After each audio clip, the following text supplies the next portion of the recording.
Look down at your injured leg. Now look at the other leg. Bit of a difference, right? That's called quad atrophy, and it's one of the most demoralizing parts of ACL rehab.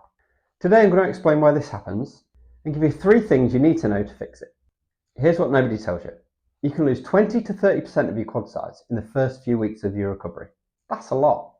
I see people at 6, 9, 12 months post-op and they've still got a visible difference in quad size between their injured leg and their non-injured leg. And it's not even a vanity thing.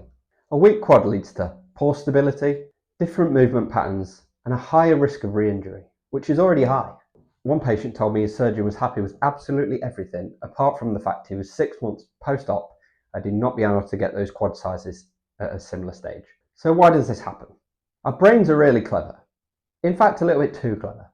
So when they know that something's happened, an injury, trauma, something like that, they reduce the amount of activity that's going on around that joint. So your brain tells your quad just to calm down a little bit, relax, so that you don't contract it and cause further damage. Pretty clever, but by doing that, it means the quad's going to get smaller because it's not getting used, which obviously is not good. So for that exact reason, you need to really focus on quad activation straight away, talking 2 or 3 days post-op.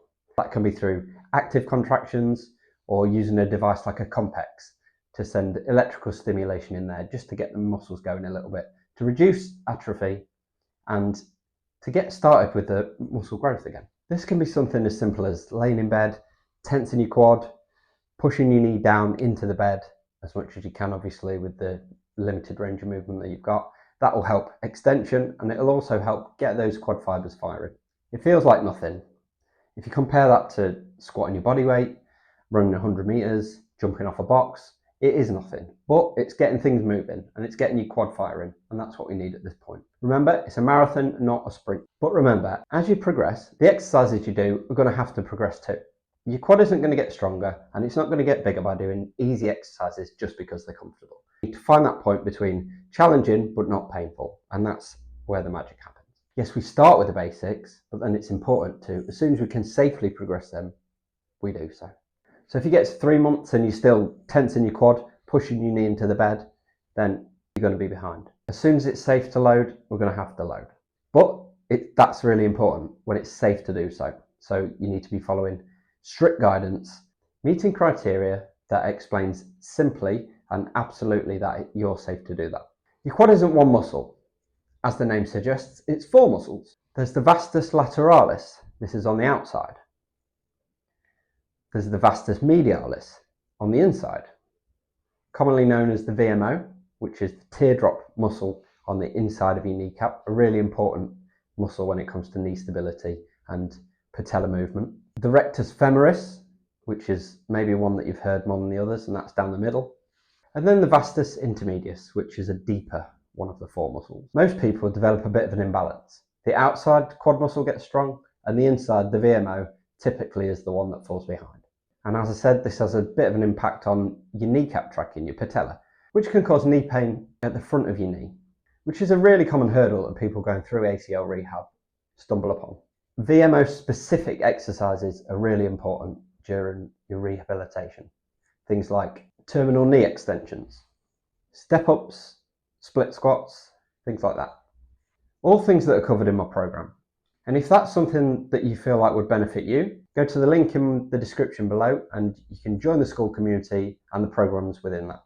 But let's be realistic. You won't notice any muscle growth until 4 to 6 months as a minimum. You'll notice strength increases because strength comes back a lot quicker than muscular hypertrophy where the muscle grows. So you'll notice strength increases a lot quicker than you notice muscle increase. At 6 months, most people notice a bit of a difference still. At 9 to 12 months, that difference, if you've done it properly, is minimal. But here's the key. If you're not noticing any difference, the quad on your injured leg is struggling to catch up with the uninjured side, then speak to your physio, speak to your surgeon and see what you're doing wrong or what you can do better to get those a bit more level. So if you're watching this and your quad looks like a stick of spaghetti, don't worry, it gets better.